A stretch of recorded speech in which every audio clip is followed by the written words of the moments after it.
What are you doing with Brian Cage? Making noise. That's what I'm doing with Brian Cage. I'm not really making any noise. The machine is making the noise. Because look at that right there, baby. Look at that right there. What that says is this man, no, this machine gets an opportunity at the AEW World Championship. That's what that means. And that means it's hell. Hell for everybody in this company because of him. Brian Cage, the machine. What's up, man? It's the F Machine, the Wolverine, Mr. GMSI himself, the man with the huge F in arms, Brian Cage. You're watching the All Elite Podcast. Who bet? Welcome back, All Elite family, to another exciting edition of the All Elite Podcast. We're finally back for another post-pay-per-view edition.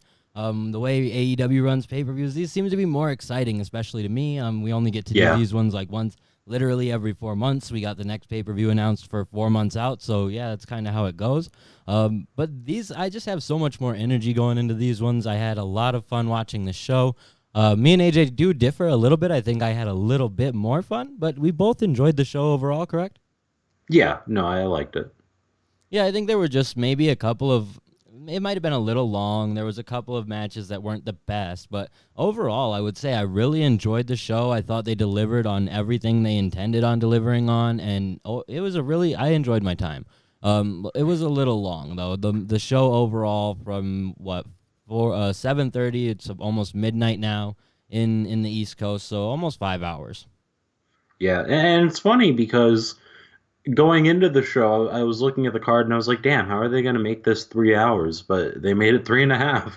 Or no, 4, I guess, including the buy-in. Yeah, exactly. So it was just but it wasn't terrible. It was just like by the end I was ready for it to be over. Which the last match on the show, I enjoyed the Stadium Stampede. I thought it was really entertaining, really really fun.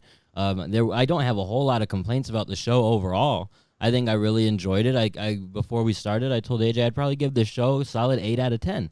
AJ was a little surprised by that, and some of you might be as well. But I think I'm definitely grading on a curve based upon the fact in any wrestling promotion right now, it's probably been a solid 5 at best over the last 2-3 months.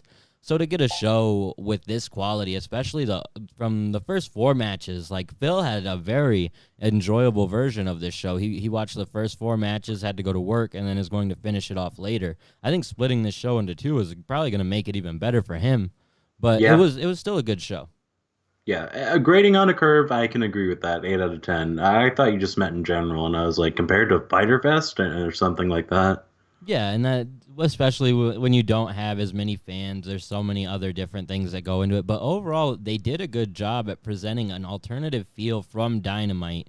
There were some things that were very similar to what you get on Dynamite, so it was those things were kind of weird but the overall feel of the arena, the additional people in the crowd, everything in general, it did have a much more spectacular feel than Dynamite does, and I was glad to have that because. We talked about it going into the pay-per-view. We were like, how do we set this apart from another show or from Dynamite when, it's in the same venue. We're under the same circumstances. Yeah. I mentioned it at the beginning of the show. The whole crowd was all the same people that we're used to seeing. Mm-hmm. So but it still had a new feel to it. So it was a great show. Hey, Vicky Guerrero was there. Yeah, there were a couple new faces in the crowd for sure. Yeah, it definitely had its own feel. It felt like a pay-per-view. It didn't feel like I was just watching another episode of Dynamite. So on that front, they nailed it. Mm-hmm. And the buy-in let's go ahead and just start talking about the show from top to bottom. They opened up with the buy-in pre-show. We had the Best Friends defeating Private Party in about 15 minutes. This was a good match. I'm not going to lie. It wasn't, but there were parts in it that I didn't love, but we got the homage or the tribute to Shad. That was really nice. Yeah, that was cool. And it just overall, the match was okay. There were things where, especially with Private Party, there's a lot to be desired, but still, I won't fault them too bad for it. Yeah, we have the same sentiment here. There were green spots. Let's put it that way. You can tell where they're not, fluid or smooth or just everything doesn't always go the right way with them. But sometimes they knock it out of the park. Like the Young Bucks match, that was fantastic. Things like that. They can be a really good team. We know that. But I think it also depends on their opponents because a team like the Young Bucks it's the Young Bucks. So they've been doing tag team wrestling for their careers, and so to have a great match with them isn't the hardest thing in the world to do. The Best Friends are a little different, and so it I wasn't don't the know. They've greatest been match. together But for quite a while too. a while, but like, not like their whole career, like the Young Bucks have. Um, but I just mean it's a bit of a different dichotomy, and also Chuck Taylor doesn't really wrestle a style that's more like very suited to the Private Party. He's not that like flippy, and he's athletic, but he's not one of these hyper athletic people that you see all the time. And I don't know. I don't think it was a bad match. I think it was fine. I thought it was fine. I was like, this was good for the buy-in. If this was on like if this was really advertised as a big match on the card, that might be a problem. But it wasn't. It was the buy-in for a contendership, and the Best Friends get their contendership, which is cool because that's going to be a good tag team for Hangman Page and Kenny Omega to go after. And they should have a great match. So yeah, I'm into it. Yeah, and like I said, the reason I don't fault Private Party too bad for this is, man, these guys have been on. It's ring rust too. It's not just Yeah. being green. They've been Yeah. off the road now for probably 2 months, maybe gotten a couple of matches in, if that, in terms of being able to really get their motion going and stuff. So I'm not gonna fault them. I'm not gonna hold anything Very against true. Private Party. I might have earlier in the night when we were watching the match, and there were a couple of moments where they slipped up. But honestly, like, thinking about it, you can't fault very many of these guys on the roster at all because a lot of them haven't been able to do what they do for 2 months. And if you had to stop doing what you do, and it's like clockwork every other day, but you have to stop it for 2 months and get back into it, it's probably not going to be so good. So they did the best that they could, and it was an okay match. And like I said, the tribute to Shad was dope. It was cool to see that. It was unfortunate it came like on the heels of a botch, but they didn't. They still were able to compose themselves and perform the maneuver in a way that you can forget about the botch and just be happy with what they were able to do, and pay the tribute to Shad. So that was really dope. And like you said, good winners to now challenge Omega and Hangman. We can say his name now. It's okay. Yeah, I know. Yeah, Hangman and Kenny. And this is cool. Like we said on our earlier show, these guys deserve it. They put in a lot of work when the coronavirus situation was in its biggest form and affecting people the most. So this was a big payoff for them, and they deserve it. So I don't expect them to win. I would not want them to be the ones to defeat Kenny and Hangman. But they're really solid. Like, that would be a significant victory for Hangman and Kenny. So I'd be happy with that. I think that's the key point. They're a tag team that feels significant now, especially because of the circumstances and them being put on so much that they really do feel like a top team, which is great because a lot of people, I think, have had a criticism of, well, you can't take the Best Friends seriously. But this goes to show you it's not true at all. The Best Friends can be a funny tag team and do their shtick and also have great matches and be one of the better tag teams in the company. Absolutely. And so it just goes to show that Best Friends are a solid contender right now, and Private Party just has a little bit of growing to do before I see them really fit for that position, and probably just getting more back into the routine of the way they're working. I see a lot of potential for this team, especially when the crowd is there. They're so charismatic. They have so much energy that there's no way they can fail. It's just they got to get back into the swing of things. Mm-hmm. After that match, we kind of didn't have a whole lot left on the buy-in. Arn Anderson and Jake Roberts, there was a promo on that. We had a Moxley versus Brody video package. And then the interesting part was Taz leaving commentary. Yeah. They were like, Taz has to go. He has to go see a man about a horse. Like, the way that Excalibur explained it kind of really hinted to me that Taz was going to do something. Because you were just like... Because they normally don't say anything. They normally just have JR and Tony come out. And Taz isn't there, exactly. Like, there's no reason to even make an announcement about it. So just him briefly saying something put that idea in my mind. We have to give a huge shout out to Phil's girlfriend Kira for saying, like, the reason it's probably stuck in all of our heads too was because going into the show we made our predictions, and Phil's girlfriend gave us her predictions through text, and she said that Taz was going to be the surprise entrant in the ladder match. And we were like, What are you talking about? But obviously the issues between Darby Allin and Taz. She's a new wrestling fan, so she doesn't really know that Taz probably physically can't wrestle due to injuries he sustained years and years ago. So you can't hold that against her. Obviously, she's just thinking a legend is maybe making a comeback. Yeah. But sure enough, we hear something about Taz on commentary, and we're like, Taz isn't going to be in the match, but what's going to happen? And we'll get right into it. The first match on the show, we get the ladder match. That was so much fun. And we ended up getting Brian Cage as the surprise entrant at the end. He comes out accompanied by Taz, sort of to attack Darby Allin. Darby seemed to be injured early on in this match. He was still able to participate in the important spots that he needed to participate for the story purposes. But outside of that, I don't think he did anything else. It was very apparent Darby was injured and not able to do what Darby probably would have done in this show. So at least that's the feel I got from it. But the match itself was really good. Cage picks up the victory. No one else in the match really gave me much hint that they would possibly win, except maybe Orange Cassidy, especially once Darby looked injured early on. I was like, oh no. So yeah. I didn't dislike this match. I liked it. It did not exceed my expectations. I think I had expectations of, okay, it's an AEW, basically a Money in the Bank. There's a big thing on the line. You have a bunch of young guys in there. This has to be good. This is going to be a great match. They're going to do crazy spots. And I really don't feel like I was fulfilled on every end. That said, it was still a fun ladder match. Brian Cage coming out was a huge surprise. And I don't want to say huge because we talked about it. Phil predicted it, man. Phil predicted that part. There was so much that we predicted in this that there's no way anyone but you could have disliked this match because you're the only one who didn't predict anything from it. I predicted that the Mystery Man would win. Oh, so I got that right. That's an easy stab in the dark. I'm not talking about that. I'm talking about like weeks ago. I was saying, "Yo, Taz is gonna bring out a mystery guy." To beat up Darby I didn't have a theory. You guys didn't buy into that. Phil was like, "Yo, Brian Cage is gonna show up tonight," and we were kind of buying into it. But then all of these theories, Kira's theory, everyone's theory comes together. You know what though? You know what's funny about that is we were talking about. If Taz managed somebody, whenever you were first theorizing about that, it would have to be a guy who's fitting for Taz. A guy like Jeff Cobb, a guy whoever. I can't believe we didn't mention Cage.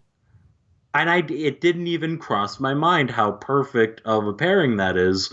And I was really... So although I wasn't so surprised, I was like, oh my God, I didn't expect this at all. But it didn't take anything away that Brian Cage was coming out with Taz nonetheless. Yeah. So I don't know. I liked it a lot, just even if it's just for that. And there were some spots that were pretty damn cool, and they really did go hard in this. Kaz and Scorpio had their little thing, and that was interesting to me. I liked how their dichotomy was working. It was a good match. It's not everything I expected. This is what I mean when I say that. It felt sometimes a little clusterfucky. It felt like the cameras weren't getting the spots, or the spots would go wrong sometimes, or whatever. But those are all. It's kind of nitpicky because overall it was not bad. And I'm glad you said that because I tweeted out your comment earlier that any match they put the word casino in front of is basically them telling you, hey, this match is going to be a clusterfuck.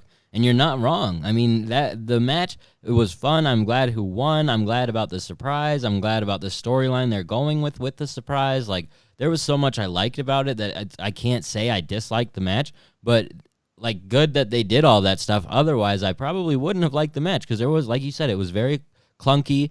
If we're talking about the beginning of the match, I was very upset. I was pretty vocal about this in our group chat. I was like, you're starting with Scorpio Sky and Kaz, and you really expect me to believe that Kaz wouldn't look at Scorpio and be like, bro, you're so much younger than me, like, this is your opportunity, take it. And maybe if the story had been like, nah, bro, you take it, like, you're a legend, you deserve it, you need to get that opportunity, and then they kind of like went back and forth and maybe started fighting over it a little bit or something, but instead it was just like very casual. We don't know what the fuck we're gonna do, obviously, for 2 minutes, so let's just walk around and play around, because they didn't do it. They went to get ladders and then came back in and were like, no, let's wrestle. And I'm like, you guys have 2 minutes. 2 minutes between the two of you as a tag team to be like, screw everyone else, one of us is going to win. And you really expect me to believe that anyone in the world wouldn't be smart enough to say okay? Or they, like... Or they would fight No, go over on. it. They would fight over it. Like it's one or the other, man. If like say it's me and you, straight up, and there's like some opportunity, and it's like, well, man, we're not just gonna stand here and wait for the next 7 people to get it. Yeah. We're either gonna fight each other for it, or we're gonna let one of the other ones. We're gonna be like, yo, you do it, or you do it, and then you can. And there's other ways you can make that story work. They just didn't bother with that, and so. At the beginning of the ladder match, I felt very turned off. By the time Darby tried to kill himself off the top of the ladder, I was excited with the match, and they did Yeah. they did good. Joey Janela had some pretty interesting spots in there. He got to shine a little bit. I didn't like so much Jimmy Havoc being involved in it, especially because he's not. I didn't like that either. He wasn't in the match. It was just him and Kip Sabian. They're really trying to make Kip and Havoc a thing, and I don't want it to be a thing. And it's not good to me. But Phil would have been, if Phil was here, he'd be like, nah, man, That's Jimmy true. Havoc. This was the was first super time I over on enjoyed it. Jimmy Havoc. So that's the only note I know from Phil on that match. But he enjoyed most of it, I think, because he was able to predict the victor, and his girlfriend predicted Taz being involved. So Yeah. it was fun. It was a fun match. It's a good way to kick off the show too. It's to do it with the ladder match where it's going to be a bunch of spots and it's going to be fun. Yeah, and it was a solid 30-minute match. 28-minute match, almost 30. Very good. Solid, decent enough finish. Like, it wasn't anything too crazy, but it also wasn't anything to make me be like, wow. Because some ladder matches do have those finishes where you're like, this is just bad. It wasn't bad. It was just a regular, like, it didn't do anything to blow me away. Just because I can't Ladder remember finishes are tough in general. Like, there are almost never any like satisfying ladder finishes. Oh, that's the only when one he I can ever killed think Darby. about. He threw him on the ladder and threw him out of the ring and then climbed up and got it. Yeah, that wasn't the best, but again, it's hard.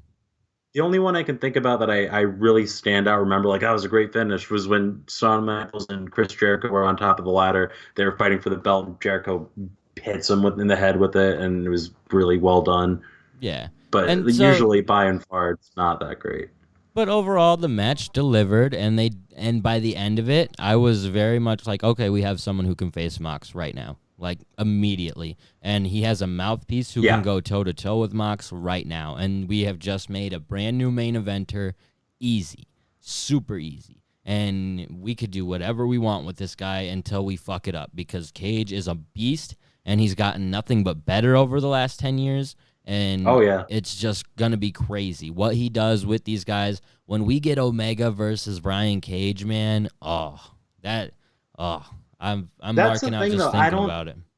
I don't know how I feel about hot-shotting him. I really don't. And I'm not saying I'm not excited that he won, because I am. So I guess in a sense I'm cool with it. But in another sense, it's like, well, damn, if he loses to Jon Moxley, like, that kind of sucks. Like, I don't know think he'll lose to Mox. So I think Mox's don't? reign at this point has been okay enough. And they have to realize that you can't make every reign a year long anyway. And if you start by setting your precedents as every reign is like 6 months, 9 months, 10 months, yeah, it can be okay, but it's almost too early for something like that. I feel like it wouldn't be the worst thing in the world, but I don't know if Mox is the guy you need carrying the belt for a whole year, and he's been champ for a while now. I don't know, because I think he has, 1, like, face value, 2, he's a good wrestler, 3, he's over as hell. So he's not a bad guy to have carry the torch for a long time if that's what you want to do. Yeah, and that's fair. You're not wrong. I just think that it's so early in AEW's history, and having an Omega per se on your roster, if you were going to have someone have that year-long reign, it would be someone like Kenny who's going to go off and have crazy matches every pay-per-view. Yes. Like, Mox hasn't had a bad run as champion, but he hasn't been given the best opponents either, but he hasn't had the best run as champion either. So I wouldn't be mad at them if they took it off of Mox and put it on Cage and really hot-shotted him. It would be a risk, but it might be one worth taking. Cage is a big dude, and now they're really starting to fill out their heavyweight roster.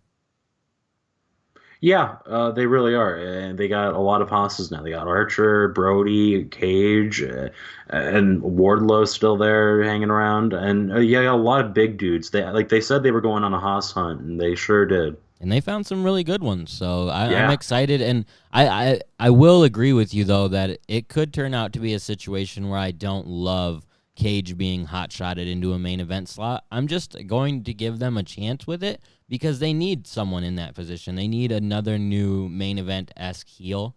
And not even a heel, just another main event-esque person. But a lot of the elite can slide into the main event. Cody, Kenny, Hangman, like all of them. And even the Young Bucks into a main event tag team scene. So with that, they have a lot of main event faces. This is a really good main event heel. And Cage is going to be fun. So Yeah. And you know what the good thing about Cage is, too, is he will be a great main event heel, but whenever they do turn him face, he's a great face. Yeah. He is fantastic at being a baby face. Like when his Impact title run was great. He was just like this great because his he's a work machine rate, and people just love it's his it. work rate. Like it doesn't matter what he does because people are gonna go crazy for that shit. Yeah, absolutely. And the thing about it is he has enough credibility from his time in wrestling, everything he's done, that it's credible that he's automatically put in the main event scene. And that's very cool for someone who essentially has only been through the independent ranks and Impact. Like that that is super cool. It's like it kind of has the same feel as if it was a Michael Elgin, but he's much more entertaining. Like he has the same stigma. He can carry himself. He's been down a long path. But he never went the WWE route and is still a really good, larger-than-life type of wrestler.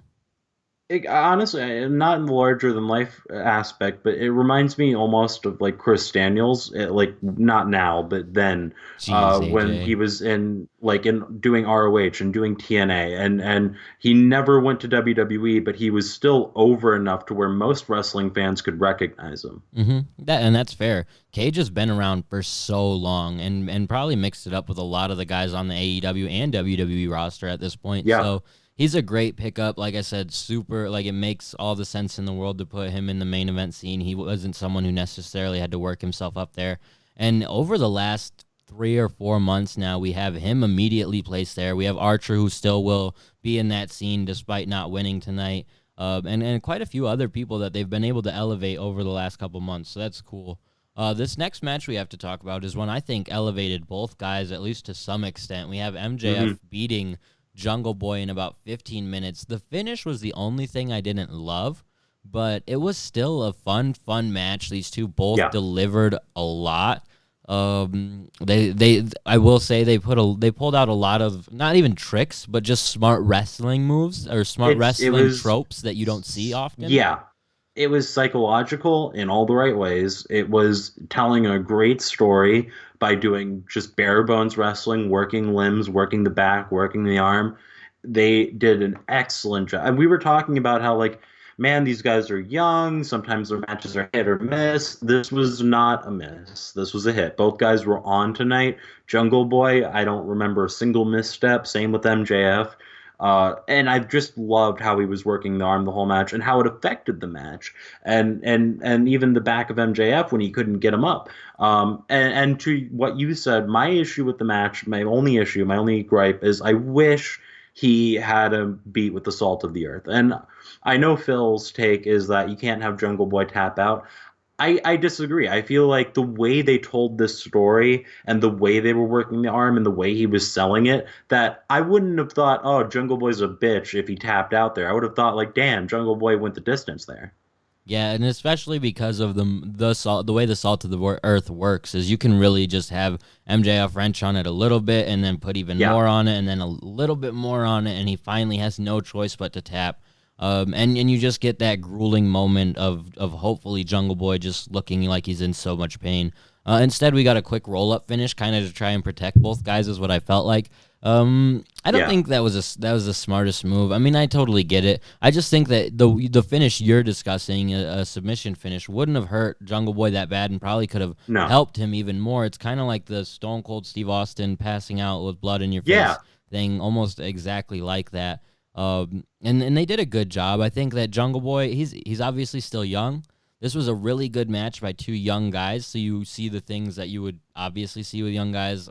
Selling his arm, he did a good job at being consistent with it, but it wasn't always totally believable, which isn't his fault. That's just the situation. And it kind of has to do with how you set that spot up, you know what I mean? Within the world of wrestling, when it's a spot that looks like someone really got injured and they start working over that limb, it's very crazy when someone can sell it to where you believe it. This wasn't totally that, but it still wasn't bad by any means. They did a really good job. Jungle Boy did a really good job, I think. He's really stepping up. MJF, I've known that he can do stuff like this, but he's just proving it now. And he kind of seemed a little bit more fluid in what he was doing than Jungle Boy. But that's just the growth, man. And that's what, like, this feels like I would call it not a home run. I'd call it like a double. Like, and you can grow on it. You can build on it, get better and better and better, because it's like laying the foundation for like their first really good art piece. They're going to make better art down the line, but this is the first good one. I just really enjoyed the match. There was just like a couple of times where I was like, man, we're doing every old school wrestling trick in the book to show that we can do a good match. And it's fine, but when you can tell, that means it's not coming off as natural as it should. That's only thing. That's literally the only thing. And that's a super nitpicky thing. The match was great. I would have probably rather Jungle Boy somehow managed to win. I would too. Because I feel like he needed it, and I think that Max did a good enough job in this match to where they could have done they could have even done the count-out victory. And not had him push Max back into the ring to try and pin him. Yep, that's true also. I was just going to say, though, to your earlier point about MJF growing, I think that's the apt word, is that he's growing, because I know I saw the tweet earlier that you sent from that MJF put out about, MJF could only do promos. That's not what people are saying. What people are saying is that MJF shines in promos. That's where he is a prodigy. He's not like Okada. Like, he's not like Okada at 24 when Okada was doing these crazy-ass 5-star matches and blowing everywhere. He's not Randy Orton in the same vein. But he doesn't have to be, because he might be, bro. He might be on Orton's level in the next year or so. Like, not now Orton, but back then. Not now. But, like, the idea is, like, he's growing. And, like, he's only going to get better. He's 24. So, like, God, like, I would say, like, he's one of the greatest talkers in wrestling today at such a young age. And on top of that, he's really solid in the ring. Yeah, and in terms of, like, selling and making someone believe something that is not true, he's faked his knee injury early on in the match. Yeah. And I was literally like, no way. There's no way here. I was like, I was like, he's been hurt this whole time, like we said, and he just and then obviously I was getting worked, but I was like, no way, dude. And that's because he did a really good job at selling it and making it look like a believable situation where you're like, but once the doctor got in so quick and stuff, I was like, okay, no, they're fucking with me. But for a second, I knew always that it was a possibility that he was just messing around, but he does enough to make you believe for a split second, and that's something you have to appreciate in any wrestler. So that was great. A really great match between those guys. I'm excited to see where each one goes next. Jungle Boy needs to start just doing more stuff on his own, or go on a terror run as a tag team with Luchasaurus or something. He needs to stop losing immediately and start fixing what you've done, because this is almost the beginning of that. This is almost another time of, like, when he went 10 minutes with Jericho and you were like, oh man, are they finally going to start doing something with him? This could be that. So give him the opportunity. I'm almost to the point where I just want him to not even be in the Jurassic Express at all. I don't want that group to be a thing anymore. And I used to really like it. I did too. It was that initial Luchasaurus injury that kind of set them back, where they couldn't really do what they wanted to do. And ever since then, it has felt right. Yeah. And I don't know if it's just that Luchasaurus was never able to totally get healed up or whatever, but when he wrestles, it's not super fluid. It's slow. Yeah, it feels like slow motion, making sure we're going to connect. Sometimes it looks really, really good, but most times it's very slow, not as fluid as you would like it to be. And so just at this point, I'd rather see all three just kind of able to do their own thing. And the person that probably hurts the most, at least in the form that they're in, is Luchasaurus, because he's able to carry these guys. They're able to take the pins for him. Like consistently, he's built up as the biggest guy in the group. If you pull him out of Jurassic Express, what is Luchasaurus? Just a comedy character almost, like he could be. It's easier to take him seriously when there's more than one of him. When it's the three of them kind of being goofy, it's like, okay, he's the more serious one because he's a genius or whatever. So I don't know what they're going to do with them, but I'm just I'm lost on the Jurassic Express, and it has a lot to do with COVID too. So I'm not blaming them, but they could do more, and hopefully they do. The next match, and they were on a roll, man. Whoever set up the pacing of this card, I don't know if I love it because they could have maybe put one or two of these on the end of the show, but we had Cody Rhodes defeating Lance Archer in about 21 and a half minutes for the TNT Championship. This, I don't think you wanted Cody to win, but what do you think of the match overall? Okay, I thought it was good. I liked it, but the shit at the end, man, I was like, this is such a great match, and these guys are wrestling incredibly. We were talking about, like, Cody has to deliver, and he was delivering. Lance Archer was delivering, and you can tell both these guys are peak, like, at their game. And you end it with Jake Roberts and Arn Anderson getting thrown out. Jake Roberts didn't do anything. And then you have Jake Roberts come out, like, what, 30 seconds later? Not even. He should have just never been thrown out. He could have just walked out on his own and been like, where's Jake Roberts going?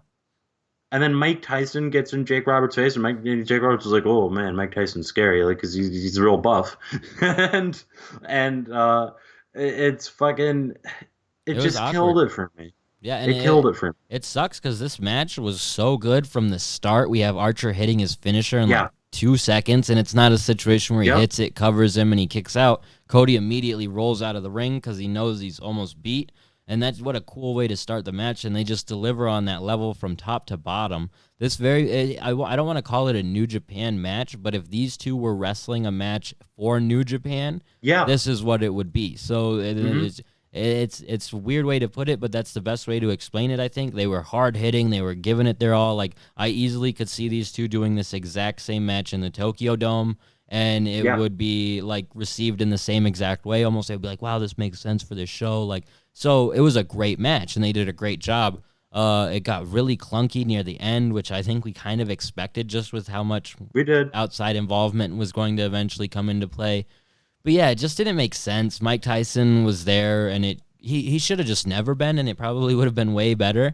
He's caught on screen yawning. He just doesn't look that enthused to be there, and they didn't do a whole lot with him. You look at Tyson being involved in WWF years ago, and it made a big difference because he punched. It was big moments. He wasn't just standing outside the ring. Yeah, he was getting in Austin's face. Austin was trying to kill him. It's great. Yeah, it wasn't just him posing. So, and I get it. Whatever, he's older. He still looks like $1 million. So he could have punched and knocked out any one of those guys, and it would have been believable. So, I don't know. I just thought it was kind of weird. Overall, Cody being the first champion is fine, but again, it does feel like it's just the Cody championship. Like we can't have Cody be the world champion, so let's give him the secondary belt right away. It does elevate it, but I think that Archer would have been a fine champion to start with too. Oh, speaking of the belt, we got to talk about the belt. I don't even want to talk about the belt that much. It's just a shitty, unfinished belt that. Yeah, it looks so bad. I'm just so negative about stuff in AEW all the time that I'm not gonna bother with this one because I know that it's just the circumstances, but just a bad belt, and I don't know what I would have done. Honestly, I probably would have. You would have just done the same thing, right? Yeah, I mean, what else can you do? I would have tried to shop around, like look at the cooler indie belts and see if there's one with like they don't have their name on it. They don't have any signage on it, and just bring it in and call it the TNT belt for like a month. Just buy one of the like WWF Eagle type. No, not like a replica, bro. You can't know where it's from. It doesn't say like ROH or anything. But like say some indie like Beyond has a really cool belt. Okay, I hear you. And it doesn't say Beyond on it. It just says nothing. Like that. I mean, that would have been my only plan. Otherwise, I would have done exactly what they did. So they didn't have much of a choice. I mean, you're right. I don't know, man. I'm calling bullshit again. They had a choice, dude. You know how many people get belts offline, like the replica AEW belts off eBay and stuff right now? Like, there's got to be other belt makers they could have went to. I don't know. I don't know. I don't know how their system works or whatever, but I feel like you're right. It looks so shitty. Just a bad belt. So might as well keep it pushing because there's not a whole lot more to say about that. We get an update on Britt Baker. Apparently she's injured. They say something about ACL damage and a small fracture in her leg. She will be on Dynamite to explain when she will return. I don't believe the ACL part, to be honest with you. I think don't it's either. probably just a leg injury, but ACL is an easy way to make people think she'll be out for 6-7 months and then she'll come back in 3, and people will be like, "Oh, cool." So it does suck that she's injured, but nonetheless, I mean, I'm glad she'll be able I to. wouldn't. It's mad smart they're having her come out and say when she'll be back instead of doing like just writing her off now. She will at least get one more time on TV and hopefully just keep her on TV. She hasn't wrestled that much anyway. Let her just keep doing what she's been doing. I also though wouldn't be surprised if I'm not saying the injuries work. She's definitely injured, but if it was like a very not severe injury where she could be back in a month or a couple Yeah. weeks or whatever, and that's why they're keeping her on TV the way they are on Dynamite, maybe to hype something up. But who knows? And like even if it's not, even if she's out for a couple months, then like you said, she was doing video promos from her office and shit, and they were great. So yeah, just keep doing that. Yep, absolutely. And like, who was it that threw Nyla into Britt? Because I didn't actually see the injury. I want to say it was Statlander, though. I want to say that's what Joseph was saying. I don't remember. I think it was Statlander. Okay, so if it was Statlander, it makes sense that then we follow this up with Chris Statlander facing Penelope Ford. She picks up the victory in about 8 minutes. Wasn't too long of a match. Wasn't too much to complain about or anything to say it was horrible. It was just kind of the regular match you'd expect from these two. It was nice to see Penelope get this opportunity, but after being involved in the ladder match early on, it was clear what they were trying to do. It was like Penelope's gonna lose, and here's why before the match even started. And that was basically the only feel I got through it. Commentary was consistently being like, "Oh, well, you guys remember early on in the ladder match, she fell off into a ladder and into her boyfriend, so she's hurt." And commentary basically kept referring to that, and it's like, oh, okay, like we're protecting Penelope by explaining her loss that is coming, and it was fine. Statlander with the win, which makes sense to me. Like I said, especially if it's to set up a Britt Baker feud down the line. If she's only out for a month or so, I wouldn't be surprised to see Statlander just go on a tear and start beating a bunch of jobbers for the next month until Britt comes back. Yeah, and like you said, this was a fine match. Nothing really to complain about. Penelope Ford needs to do Hurricane Rana's better. She keeps fucking them up. Other than that, I can't really think of much to complain about. It's very also, tough, man. Like when it comes to like acrobatic type stuff, I guess would be the way to put it. Where cause she does a lot of stuff that like it would look really good if you were just doing acrobats or whatever it's called. But when you're in wrestling, you have to be so precise with it that it's very slow sometimes or just doesn't come off right. So. Can we not talk about the next match? No, we absolutely have to talk about Dustin Rhodes versus Shawn Spears, a 4-minute match. I hope we don't spend 4 minutes talking about it because this was easily the worst 4 minutes of my night.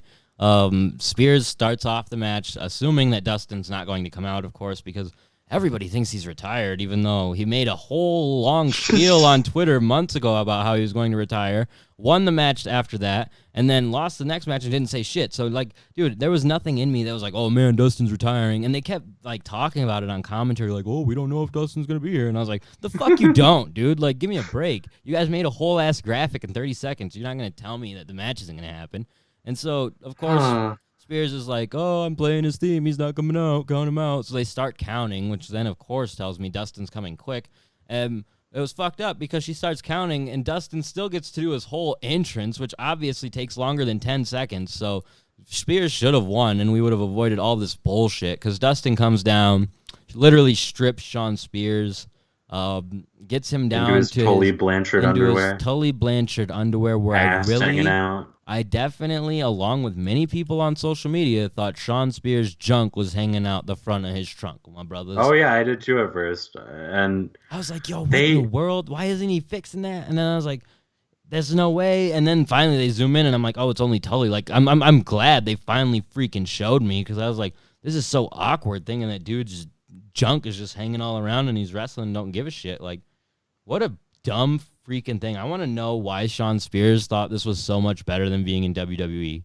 They didn't bury him. They crucified him. They put him on a cross, and then they took the cross and they decided to keep him on it and then bury him. And I was talking for weeks after he lost in the tournament. I was like, yo, they're rebuilding him. They're building him back up. Like, they're putting him up against suitable opponents and stuff. And I was like, this makes so much sense. Like, he's gonna be legit again. Everyone in the group chat picked Sean Spears to win that match, or Yep. in our podcast. So there's that. That's awesome. Like, and then it just delivered in the worst possible way, is some like really bad, awkward comedy gimmick bullshit that nobody. It's not like he even just lost. Like, he could have just had a match. He could have, and instead he lost in a very ridiculous way. I don't know if it was intentional to make people be like, "Wow, why doesn't Sean Spears just go back to WWE if he wants to be treated like an idiot?" But Yeah. no he matter. was being treated better in WWE. Oh, I agree, and at least he probably got He was paid to sit at home a whole jobber. lot more. Like, Wait, like, he wasn't a jobber with his ass hanging out with Tully Blanchard on his dick.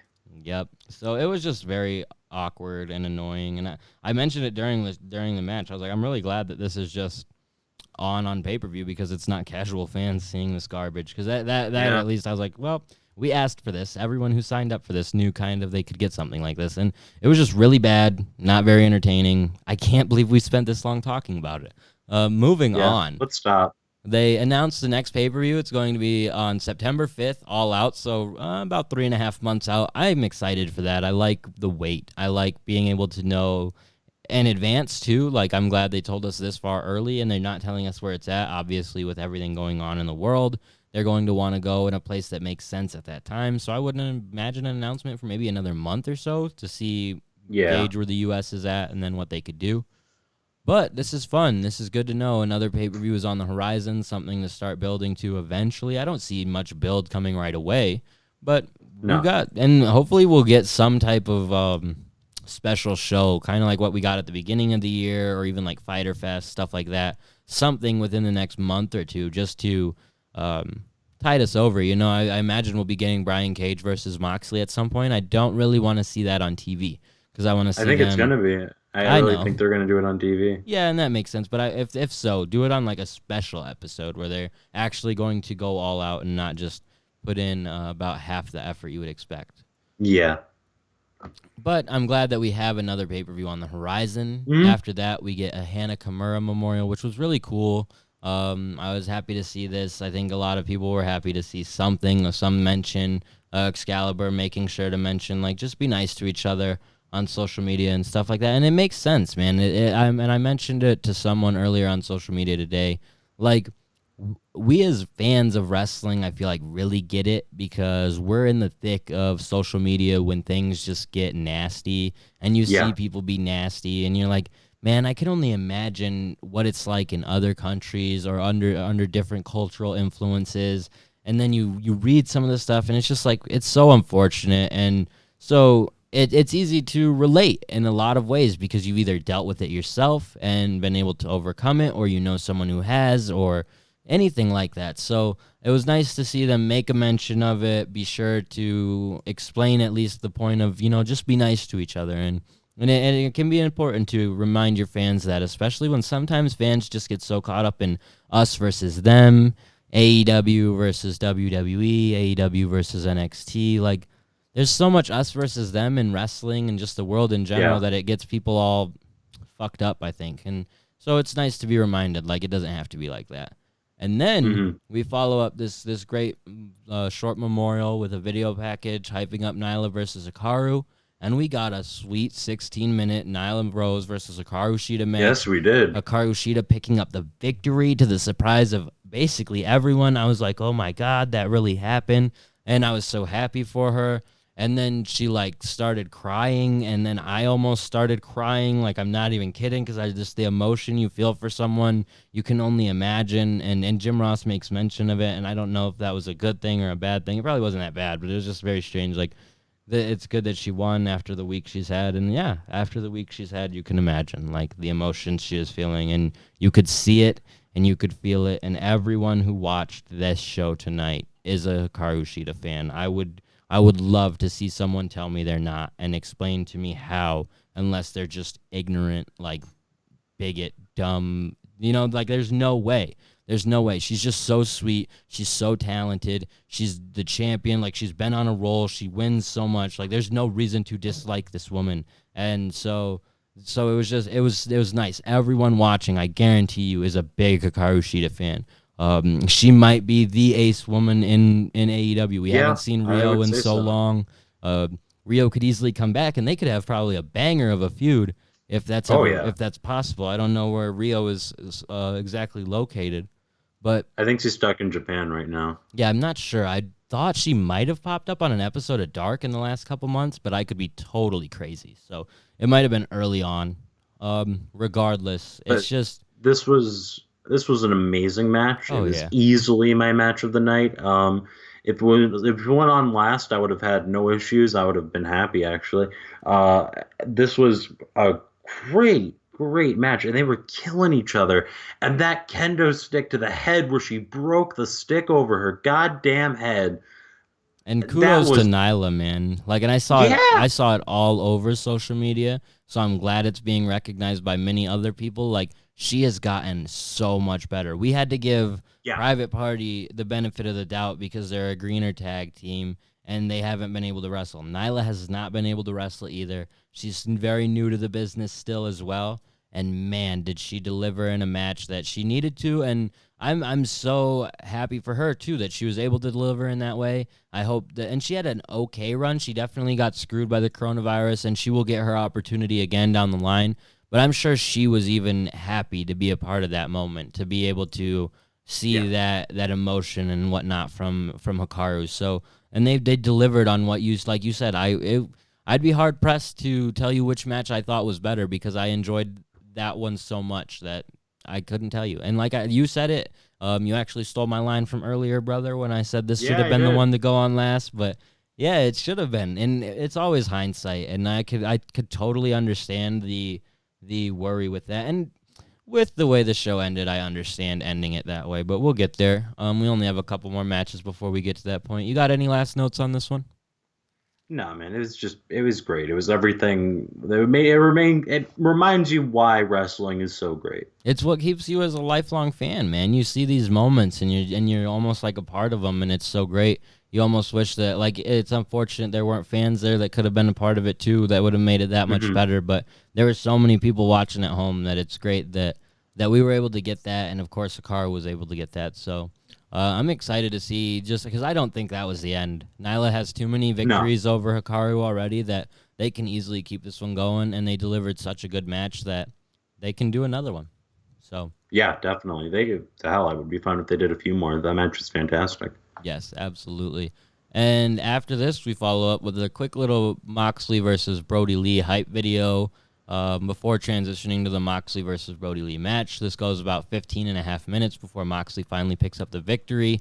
They both almost died after going through the stage with a paradigm shift, which was really cool, but there were definitely moments in this match that we didn't love. Let's talk about the biggest issue, AJ, the issue of them just never doing countouts in championship matches. What are your thoughts on this? I don't know, man. I really don't. And I've still been thinking about it because I asked you in our group chat, like, all right, so what's the ruling here? And you mentioned it's NJPW, but it's not, because in New Japan, you know, they do a 20 count and they'll wait a little bit and then they'll start counting and they'll do a slow count to 20, but you know, you don't have 20 counts, and it's weird. It's really weird. And I get it, and I get their explanation that the referee doesn't want to end the match on a count out, but like, it's your fucking referee. Do your job. Yeah, and that's kind of the point. Like, just because in UFC you don't want to see a fight on the ground and it's a world championship fight, the referee doesn't always stand them up because that's what the fans want. Eventually, the referee just lets them do their thing, and maybe if they have to stand up, they stand up. I see the relation between these two, because it's like you don't want to see these guys go outside of the ring for 30 seconds, 40 seconds, 50 seconds, and you're like, what is even the point? Like, you have to forget about all the reality there. And so it does bother me too. I get the idea of like, well, the referee's giving them a little leeway, and so they're gonna let it go. And it's like, okay, that's 30 seconds, not a whole minute and a half of just outside of the ring brawling. At that point, if you're going to do this, just make every title match no disqualification, no count out. Yeah, I won't even be mad about it. That's the AEW rules. Every time it's a title match, there's no DQ, no count out. And I mean, I Because, guess this dude, here's is the just problem. the AEW style. I don't know. Until they don't want to do it that way, until they want to do a champion either transition the championship with countout because that's how they'll be different, or they want to keep someone the champion going further. So like they're just gonna save it until the day they need to use it, and that's when it's gonna be a slap in our face as fans, where it's like, because they've never said, oh, this is just the way it is. It's like they kind of say it, but it's not an official thing. It's just the referees are doing it. So one day Rick Knox is just gonna decide to count out the Young Bucks, or he's just gonna decide, and then and it's gonna be like, what the fuck? Like, you guys have never done a count out for a championship now. So I would just rather, if you want to put it in the situation of the referees want to see a true winner, then let it be that way. Just do no DQ, no count out all the time. So yeah. Overall though, match was good. That spot of when they went through the stage was crazy. I thought Mox knocked his head on the back of the stage. I really thought he was gonna be dead. Turns out Brody's the one who comes up cut up. And that added to it quite a bit. They then, if you ask AJ, they definitely buried Mox's finish, having him hit it 3 times right on Brody and never pinned him. Instead, Mox has to lock in a sleeper hold and choke out Brody, which I guess this makes sense why they couldn't do the submission like pass out for Jungle Boy. Yeah. But I don't know. You could have just pinned him, I guess. Dude, you really didn't need to make him pass out. I get it. You don't want to make Brody look weak, but really he didn't look weak. You hit him with 3 finishers, man. You put him through the stage. He definitely looks like a monster still. I don't know where he goes next, especially when it looks like Cage is lined up for a championship opportunity, which is fun because that adds a lot of like uncertainty into everything. And I said it in our group chat, but it's true. Like, the Dark Order is a prideful group, man. There's no dishonor on them. There was no Dark Order getting involved to try and help Brody win.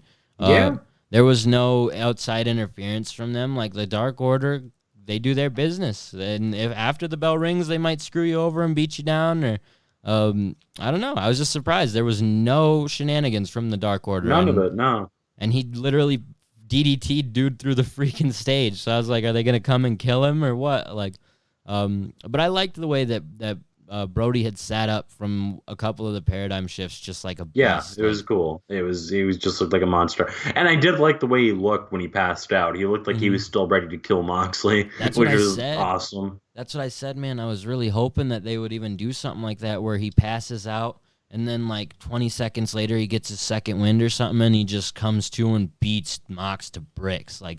And I get why they didn't, because like I said, it seems like we're leading up to Cage versus Mox, so who knows where they go next with the Dark Order. But they delivered. It wasn't a bad match, that's for sure. It wasn't a home run. It wasn't the best match of the night, but I don't have a whole lot of complaints about it outside of like critical wrestling, just critical wrestling tropes. You know what I mean? So really, it was just the count out shit that got me. But other than that, like you said, it was a fine match, and like the women's match was way better by and far. But this was it was fine. It didn't hurt going on after it. Yeah, I just wish that they had made it more, like you said, realistic with the countouts, because they were like, there was psychology to it, because you beat him in such a way that still makes him look strong. So you get what they're doing there. He went through a stage, he got beat, like hit with so many finishers, and then finally just passes out to lose. So it shows that he's a strong guy, and they obviously had the psychology built into it for that. But where's the psychology when you're leaving the ring and getting counted out for 45 seconds at a time? After this match, we get the announcement of AEW Toys, which everybody already knew about that, so I'm not sure why they hyped it up like it was such a big deal. Yeah, I know, right? But it was still Toys. Cool. Toys are coming. August. AEW Figs. If you're a Fig collector, Fig fan, I know Matt Cardona's out there. Shout out Zack Ryder. Woo, woo, woo, you know it. He's looking at those AEW Figs, looking at the day he can pick one up. I'm not a big wrestling figure guy, so I probably won't be picking up I used AEW to be, Figs. but then I turned like 15 and I stopped. I see the idea behind collecting figures, and I think that even this line could be a good collector's like addition. I didn't mean that as an insult. I just realized it sounded like one, but no, I get it. But it's like I think it could be a smart collector's item, like early on, first ever line. If they end up doing figures for 20 years down the line, and you keep these ones in good condition and stuff, like there is monetary value behind it, or just like being able to have a cool piece of history. So I wouldn't be too surprised if these sell out very quickly if they are on a limited supply at all. Definitely. So it's cool. It's very cool, especially for people who are into that scene. I'm not the worst one I saw was the Mox one. I hope that was just like a prototype. With the fucking neck. He had a that giraffe was neck, bad. and dude, imagine being an AEW fan and buying a John Moxley figure over a Dean Ambrose one. Like, bad business, brother. Yeah. And then they played a whole replay for the entire show because apparently we need to kill time for a match that was taped yesterday. I did not understand that part, but I guess I was fine with it. I was just like, why are we killing time? This has been a very long show already. It gave me a moment to get up and take a break, get a drink, so I wasn't upset. That's fair too. I'm better that than that's fair. It was because I kind of did the same thing. It did give me a second, and we kind of needed that, I guess, coming off of that match. And what we got next, that Stadium Stampede match, we're gonna probably forget like 15 different things that happened. Oh yeah, to talk about so much happened. So I can only much remember a crazy few things, shit. anyways, but I liked it. Yeah, it was fun. It was way fun. My younger brother, he had gotten home from work and caught the end of the match, or the whole match actually, with me, and he was like, "I think that's what Money in the Bank was supposed to be." And I can't say he was wrong. He was like, "Money in the Bank sucked, and this was really fun." And yeah, I was going into this being like, God, I don't want to see it. I was explaining to a friend on Instagram the match, how it's like, oh, it's not blood and guts, it sucks. I don't want to watch this. And then Andrew, Hangman Page came out on a horse and chased Sammy, and I was like, I smiled, and I was like, I can't be mad at this. yep. It wasn't necessarily anything to take super seriously, but it was still a fun way to put an end to this whole situation with these guys. There were a couple things with it being pre-taped that I didn't love. I wish that if you were going to pre-tape it, they did it like a week ago so they had more time to make sure everything was super duper clean, because it was literally probably one moment, but I was kind of watching it waiting for that one moment. I was like, when are they going to have something where I can talk about it was a bad idea to edit this in 24 hours. And sure enough, it came at some moment with Jericho, and I was like, that just looked like a really bad cut. And that was the only critique I really had. This was super entertaining. It did everything it was supposed to. Matt Hardy went into the lake of reincarnation, comes back as Matt Hardy V1. We got Matter of Facts, which was genius because you're not doing Matt What Fact. was the fact? I missed the fact. Matt can hold his breath underwater for 348 seconds. Yeah, it was great, and it showed the different Matts he was going to go through: Broken Matt, Classic Matt, Big Money Matt. And it was really fun. That was probably my highlight of the match, but the whole thing was great. And I'm glad that they have introduced that element of Matt Hardy to this, and I hope we get it more, because I really thought we were going to get it more during this whole pandemic. I get why you couldn't, because it is harder to get people into different places, but maybe now as things get cleaned up, we can actually see something like that. Well, and we did, I guess, with this whole match was essentially that. We got Hangman and Kenny fighting Jake Hager in a bar. Hitting him with bottles over and over. Bottle after bottle. They then sit down, and Kenny takes a swig of milk, and Hangman takes a shot, and when they do cheers, they drop milk into the shot. Yeah. And you could see Hangman briefly look at it for a millisecond like, oh, fuck, what did I just do, basically? And, yep, it was a great, fun match, man. It's hard to complain about it. They finished it with such a dope high spot with Sammy just dying. And they told the story really well of it, too, where Sammy's essentially the last man left for his team. Everyone else has been incapacitated in one way or another. And then they're all chasing down Sammy. Sammy tries to get a little bit of offense in and just gets destroyed for the finish. It was great. Oh, and we got a new Vanguard won. Neo won. Oh, yeah, we got Neo. Neo won. But the finish, though, I wanted to say, that was great. I know it's basically a crash pad, but I don't care. It was a one-winged angel, and it was a drop. Like I loved 15, 20 feet, dude, if not more. It was insane and so great. And like you said, maybe a crash pad probably a crash pad underneath, but who cares, because it was such a sweet spot. A good way to end the show. I came out of it because I was still a little bitter at the main event. I was like, man, why is this the main event? At the end of it, I was like, I still would have put a different match in the main, but I understand. I get it. I get the worry of putting something after this and having to live up to fucking Matt Hardy coming back as Matt Hardy V1 and them doing a one-winged angel off of a 2-story spot. Like, I get it. I get not wanting to put that pressure on. Like, imagine that, dude. If you're the one and you're like, hey, Hikaru and Nyla, you guys are going to go on after this really crazy-ass match. Like, I get that. But I think they could have still delivered. I think that Cody and Archer could have still delivered in that position as well. But I'm not mad about it. And the thing is we wanted it to go Moxley, Brody, and then Cody Archer after that. And if you do that, that means this match would have went before 2 matches. So I think that this match was placed fine. I think the only problem I really had with the card was putting the TNT title on so early. Like I said on our last show, I really like the championship run when it's like the last bit of the show. Last 3 or whatever. Yeah. I not to say that the first 3 didn't open the show up awesome, but I think that if you were able to tack that match on right before, and shit, we got a great women's match right before Brody and Mox, so I'm not complaining too much. There's not even a whole lot I have to say, but just take out Dustin Rhodes versus Shawn Spears, and this is a fucking great show, dude. That's all I could say. After running down this whole show and everything, like, the main event super delivered. We were super skeptical going into it. I seen all these wrestlers on Twitter like, oh, it was the best thing I've been involved in, da-da-da-da-da. And I was like, well, I'll buy into it. And I started saying that it was going to be the best match on the show, but I was still super skeptical. And sure enough, it was the best. Well, maybe not the best match on the show. It was a very entertaining portion of the show.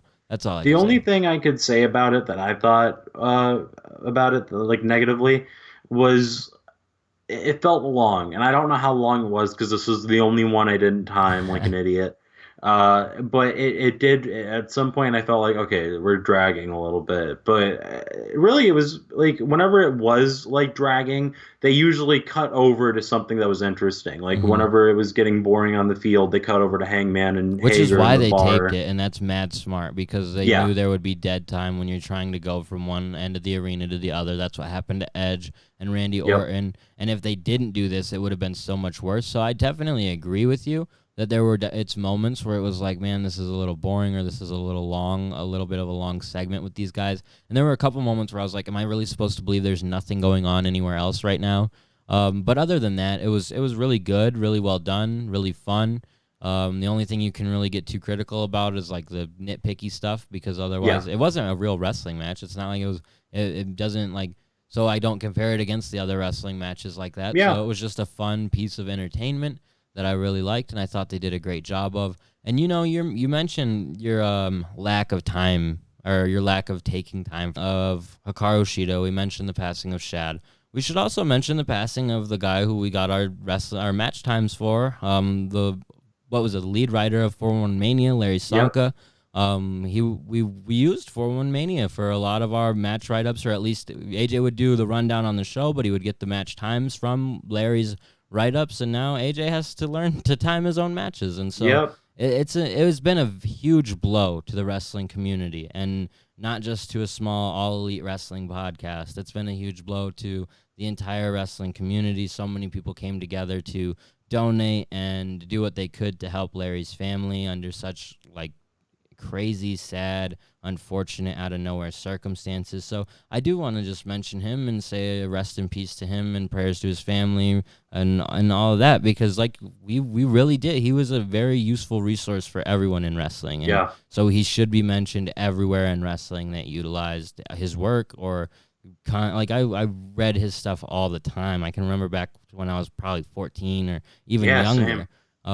And so to have read that and then to see how young he looked was very unfortunate, very unfortunate. So I feel like coming at the end of the show and you mentioning the fact of our timing issues, it's a good time to mention it and send our condolences, of course, to everyone at 4-1 Mania, his friends, his family, and all of that.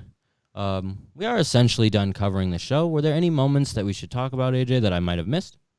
Yeah, I'm trying to think, and I really think we got it all covered. But you know what? I've since the beginning of this podcast, I will absolutely agree with you that this was an 8 out of 10. I really had to review it to remember how much I liked a lot of this. It was really long. That's the thing I will say that could bring it down a little bit because it was long, so you almost forgot about how good the first hour and a half was. So, and the second half of the show wasn't bad, but it wasn't as good as that first hour and a half of just how crazy it was moving and how it was just great match. and so it was so great. I was like, oh my God, is this whole show going to be this way?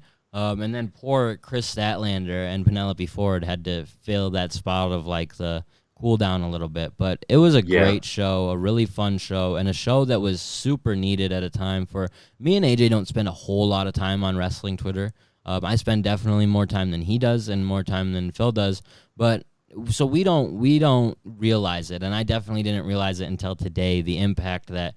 And just the sense of like, I don't want to say depression, but sadness over the wrestling community over this week with the passing of Larry, the passing of Shad, and then the passing of Hanakamura. Yeah, last night. And so it's been a tough time for the wrestling community in general. And then going into this show, I saw a lot of people being like, it's a hard time. I don't know if I'm really excited for Double or Nothing anymore.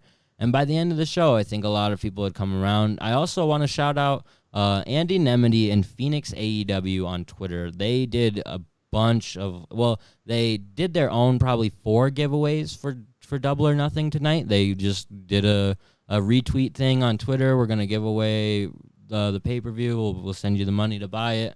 That was super cool. But then because they have such big reach on Twitter, they had literally like 15 people donate enough money to then give away 15 more. Like they gave away probably 19 copies of Double or Nothing tonight.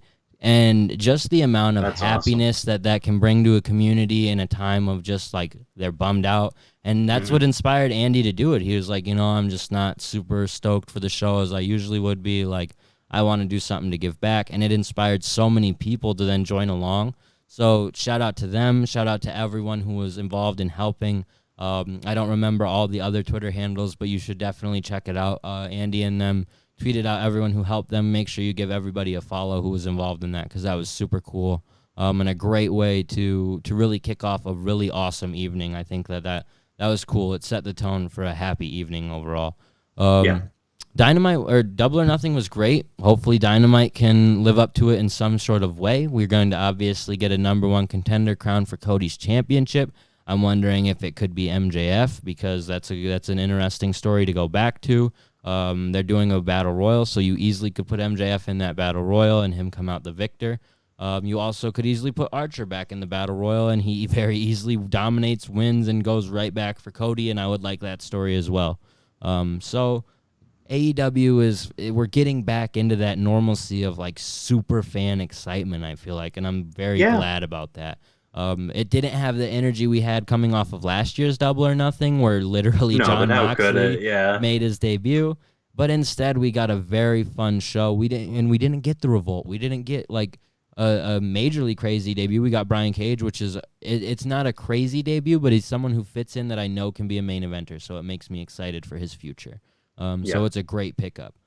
So it was a great show, a really fun time, and I enjoyed it. I had a great time, AJ. I did too. I enjoyed the show top to bottom. And I always enjoy the podcasts after, because we always get to enjoy good wrestling. We don't have so much to be complaining about, and it was a good time. So we have covered Double or Nothing. We will be back on Wednesday after Dynamite.